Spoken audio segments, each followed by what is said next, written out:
Hello and welcome to food મંત્ર by Surabhi Vasa. આજે આપણે એક મસ્ત મજાની વાનગી બનાવી લઈએ. ઉનાળાની ગરમીમાં શ્રીખંડ અને મઠ્ઠો ખાવાની બહુ જ મજા આવતી હોય છે. તો આજે આપણે બારે મળે છે ને એવો જ ફ્રૂટ મઠ્ઠો ઘરે બનાવીશું.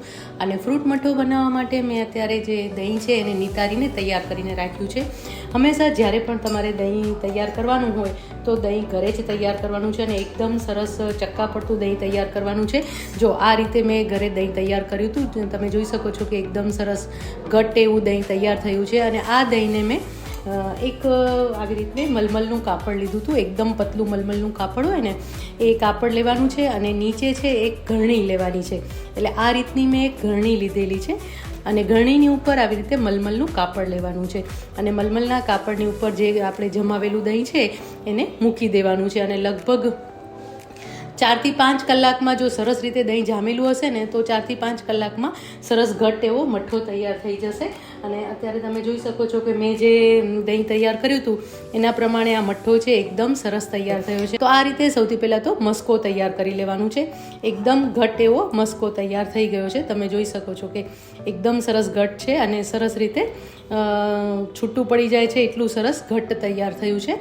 આ રીતે મસ્કો તૈયાર કરવાનો છે. અને આ જે વાસણ છે ને કે જે તપેલું અને એના ઉપર આ ઘરણી એને આવી રીતે ફ્રીઝમાં રાખી દેવાનું છે. અને જ્યારે તમે દહીં જમાવો ને ત્યારે દહીં મેળવાઈ જાય પછી એને લગભગ 5 થી 6 કલાક ફ્રીઝમાં સેટ થવા દેવાનું છે. અને પછી જ એનું પાણી નિતારવા માટે આવી રીતે મલમલના કપડા ઉપર રાખી દેવાનું છે. અને આ જે વાસણ છે એટલે કે આ તપેલું છે એને લગભગ 4 થી 5 કલાક ફ્રીઝમાં જ રહેવા દેવાનું છે. એને બાંધીને લટકાવવાનું નથી. જો તમે બાંધીને લટકાવશો ને તો દહીંમાં ખટાશ આવી જતી હોય છે. પણ જો આ રીતે તમે મસ્કો તૈયાર કરશો ને તો એકદમ સરસ ઘટ્ટ મસ્કો તૈયાર થશે અને એકદમ ક્રીમી મસ્કો તૈયાર થશે. અને આની અંદર તમને જરા પણ ખટાશ નહીં આવે. તો આ રીતે મેં મસ્કો તૈયાર કરી લીધો છે. અને દહીં કેવી રીતે મેળવવાનું, મસ્કો કઈ રીતે તૈયાર કરવાનું એ બધી જ રેસીપી મેં અગાઉ પણ મૂકેલી છે. તો તમે એને જોઈ શકો છો. હું લિંક નીચે શેર કરીશ તમારી સાથે. હવે આપણે ફ્રૂટ તૈયાર કરી લઈએ. ફ્રૂટ શ્રીખંડ બનાવવા માટે મેં અત્યારે એપલ, કાળી દ્રાક્ષ અને ગ્રીન દ્રાક્ષ આ 3 વસ્તુનો ઉપયોગ કર્યો છે. આના સિવાય તમને જો ઉમેરવું હોય તો તમે ચીકુ એડ કરી શકો છો. પણ આવી રીતે આ જે ફ્રૂટ લેશો ને આ 3 ફ્રૂટ લેશો તો બહુ જ સરસ લાગશે. એની સાથે સ્ટ્રોબેરીનો પણ ફ્લેવર આપી શકો છો અને સ્ટ્રોબેરી પણ એડ કરી શકો છો. તો આ બધા જ ફ્રૂટને આપણે ઝીણા ઝીણા સુધારી લેવાના છે. સૌથી પહેલાં તો એપલને તમે છાલ સાથે પણ લઈ શકો છો અને છાલ કાઢીને પણ લઈ શકો છો. હવે આપણે બધા ફ્રૂટ્સને મિક્સ કરી લેવાના છે. અને ખાસ એ વાતનું ધ્યાન રાખવાનું છે કે જ્યારે પણ આપણે ફ્રૂટ મઠ્ઠો બનાવતા હોય ને એની અંદર ખાંડ એડ કરીને ત્યારે સૌથી પહેલાં જે પણ ફ્રૂટ્સ રેડી કર્યા હોય એની અંદર ખાંડ એડ કરવાની છે. જેથી કરીને ફ્રૂટ ઉપર પણ એક સરસ મજાનું કોટિંગ આવી જશે સ્વીટનેસનું અને ખાંડ પણ એકદમ સરસ રીતે ભળી જશે. અને હવે અત્યારે મેં આ રીતે અધકચરી દળેલી ખાંડ લીધેલી છે. એટલે કે એકદમ દળેલી નહીં, આપણે આવી રીતે અધકચરી એને ક્રશ કરી લેવાની છે. આ રીતે તમે ક્રશ કરીને રાખશો ને તો ખાંડ સરસ રીતે ઓગળી પણ જશે અને શ્રીખંડ છે એકદમ સરસ ઘટ્ટ તૈયાર થશે. જો તમે આખી ખાંડ લેશો તો પછી એને ડાયરેક્ટ મસ્કામાં જ એડ કરવાની છે અને એને ગળણીથી ગાળી લેવાનું છે તો એનું ટેક્સચર બહુ સરસ આવશે. પણ ફ્રૂટ શ્રીખંડ એટલે કે ફ્રૂટ મઠ્ઠો જ્યારે પણ બનાવતા હોય ત્યારે આ રીતનું ખાંડનો ઉપયોગ કરવાનો છે. તો અત્યારે આપણે એક નાની વાટકી ખાંડ લઈ રહ્યા છીએ અને એને આ રીતે આપણે બાઉલમાં ફેલાવી લઈશું. અને એની સાથે આપણે લગભગ ચપટી મીઠું એડ કરીશું. ફ્રૂટ શ્રીખંડમાં ચપટી મીઠું સરસ લાગે છે અને એનો સ્વાદ પણ સરસ લાગે છે. હવે આપણે રેડી કરેલા ફ્રૂટ્સ એડ કરી દઈશું. તો એમાં સૌથી પહેલાં એપલ એડ કરીશું.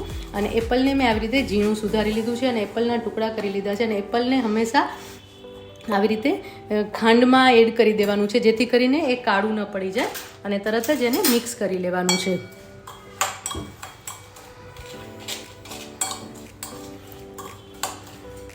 હવે આપણે ગ્રીન ગ્રેપ્સ ઉમેરી દઈશું. લીલી દ્રાક્ષ એડ કરી દેવાની છે જેને મેં પણ ઝીણી સુધારી લીધી છે. અને હવે કાળી દ્રાક્ષ ઉમેરી લઈશું.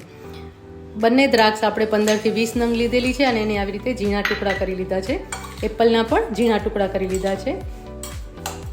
બધું સરસ રીતે મિક્સ કરી લેવાનું છે. અને આ મિક્સ કરી અને એને લગભગ 10 મિનિટનો રેસ્ટ આપી દેવાનો છે.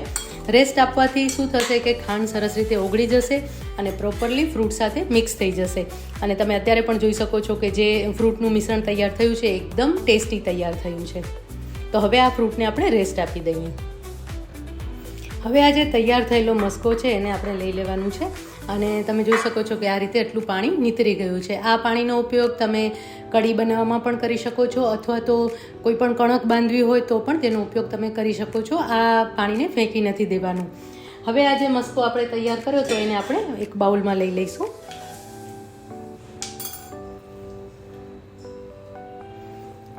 આ રીતે તમે જોઈ શકો છો કે એકદમ સરસ રીતે મસ્કો તૈયાર થઈ ગયો છે ને એને આપણે એક બાઉલમાં લઈ લીધું છે. અને હવે આપણે જે ફ્રૂટ સેટ કરવા માટે રાખ્યા હતા, આ જે ફ્રૂટ છે એને આપણે સેટ કરવા માટે રાખ્યા હતા એને પણ આપણે આની અંદર મિક્સ કરી દઈશું. હવે આની અંદર મિક્સ કરીએ એ પહેલાં આ જે મસ્કો છે ને એને થોડું ચમચીથી એને થોડું ફેંટી લેવાનું છે અથવા તો વિસ્કરથી થોડું એને ફેંટી લેવાનું છે, જેથી કરીને એક સરસ રીતે બાઇન્ડ આવી જાય અને એક સરસ થિકનેસ પણ મળી જાય. જો એને છે ને થોડું આવી રીતે કરી અને થોડું આમ ફેંટી લેવાનું છે. આમ કરવાથી ક્યાંક પણ લમ્સ રહી ગયા હશે તો પણ નીકળી જશે અને સરસ રીતે ફેંટાવાથી એની અંદર એક સરસ ટેક્સચર આવી જશે અને બહુ જ સરસ થોડું એરેશન પણ થશે અને પ્લફીનેસ પણ આવી જશે. જો એકદમ સરસ તૈયાર થયું છે. જે મારી સ્પેચ્યુલા છે કે જે મારો હેન્ડ વિસ્ટર છે એ આવી રીતે સરસ અધ્ધર રહી જાય છે.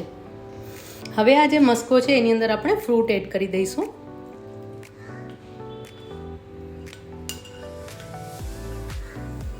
બધો જ ફ્રૂટ એડ કરી દેવાનું છે અને ચાસણી સાથેનું એટલે કે જે ખાંડ ઓગાળી હતી એ પણ મિક્સ કરી લેવાનું છે અને હવે સરસ રીતે બધું મિક્સ કરી લેવાનું છે. અત્યારે જે ફ્રૂટ છે એના કારણે થોડું ઢીલું થશે, પણ તમે એને ફ્રીઝમાં સેટ કરવા માટે મૂકશો ને એટલે પાછું એકદમ સરસ ઘટ્ટ થઈ જશે. એટલે એને પ્રોપરલી આપણે મિક્સ કરી લઈશું. આની અંદર તમારે ફ્લેવર એડ કરવી હોય તો જે કાળી દ્રાક્ષ આપણે લીધી છે એને થોડા એને થોડી ક્રશ કરીને એનો કલર પણ એડ કરી શકો છો. તો બ્લેક કરન્ટ શ્રીખંડ તૈયાર થઈ જશે કે બ્લેક કરન્ટ મઠો તૈયાર થઈ જશે. અત્યારે તમે જોઈ શકો છો કે કલર કેટલો સરસ દેખાઈ રહ્યો છે. એપલ અને દ્રાક્ષનો કલર સરસ દેખાઈ રહ્યો છે, લીલી દ્રાક્ષ દેખાઈ રહી છે. હવે એની અંદર થોડા ડ્રાયફ્રૂટ એડ કરી દઈશું, જેમાં આપણે કાજુ લઈશું. લગભગ 8 થી 10 નંગ મેં કાજુ લીધેલા હતા અને અખરોટના ટુકડા આપણે એડ કરી દઈશું. અખરોટ પણ બહુ જ સરસ લાગે છે. અને હવે બધું જ મિક્સ કરી લઈશું. આપણે પ્રોપરલી બધું મિક્સ કરી લેવાનું છે. એટલે આની અંદર થોડા પ્રમાણમાં ડ્રાયફ્રૂટ એડ કરવાથી પણ એક ક્રંચ બહુ જ સરસ મળે છે અને ફ્રૂટનો તો સ્વાદ સરસ આવવાનો જ છે. તો એકદમ ફટાફટ તૈયાર થઈ જાય એવો મઠો તૈયાર થઈ ગયો છે. અને હા, મેઝરમેન્ટ હું તમને કહેવાનું ભૂલી ગઈ છું કે જ્યારે મેં દહીં છે એ લગભગ 600 ગ્રામ 500 થી 600 ગ્રામ જેટલું દહીં મેળવ્યું હતું અને એ દહીંને મેં નિતારી લીધું હતું અને નિતાર્યા પછી લગભગ 350 થી 350 ગ્રામ જેટલું દહીંનો મસ્કો તૈયાર થયો અને એમાં મેં ફ્રૂટ એડ કર્યું. લગભગ 150 થી 200 ગ્રામ ફ્રૂટ એડ કર્યું એટલે ઓલમોસ્ટ 500 થી 600 ગ્રામ આપણો શ્રીખંડ તૈયાર થઈ ગયો છે. હવે આ શ્રીખંડને થોડી વાર માટે ફ્રીઝમાં સેટ કરવા દઈશું અને પછી એને સર્વ કરી લઈશું. ફ્રૂટ શ્રીખંડ તૈયાર છે અને તમે જોઈ શકો છો કે એકદમ સરસ ઘટ એવો ફ્રૂટ શ્રીખંડ તૈયાર થઈ ગયો છે અને એની થિકનેસ એકદમ સરસ છે. બસ જો આ રીતની સરસ થિકનેસ આવી જતી હોય છે. હવે આપણે એને સર્વ કરી લઈએ. ફ્રૂટ શ્રીખંડને આપણે સર્વ કરી લઈએ. એકદમ સરસ ઘટ એવો ફ્રૂટ શ્રીખંડ ફ્રૂટ મઠ્ઠો તૈયાર થઈ ગયો છે. માર્કેટમાં મળે ને એટલો જ સરસ એવો ફ્રૂટ મઠ્ઠો તૈયાર થઈ ગયો છે. ચોક્કસથી તમે તમારા ઘરે બનાવજો અને એનો ટેસ્ટ પણ બહુ જ સરસ છે અને એનો લુક તો તમે જોઈ જ શકો છો. તો ફ્રૂટ મઠ્ઠો તૈયાર છે. જો આ મઠ્ઠો તમને ગમ્યો હોય તો ચોક્કસથી લાઈક કરજો અને હા, કમેન્ટ કરજો કે તમને બીજી કઈ વાનગી જોવી છે તો એ વાનગી હું તમને ચોક્કસ બતાવીશ.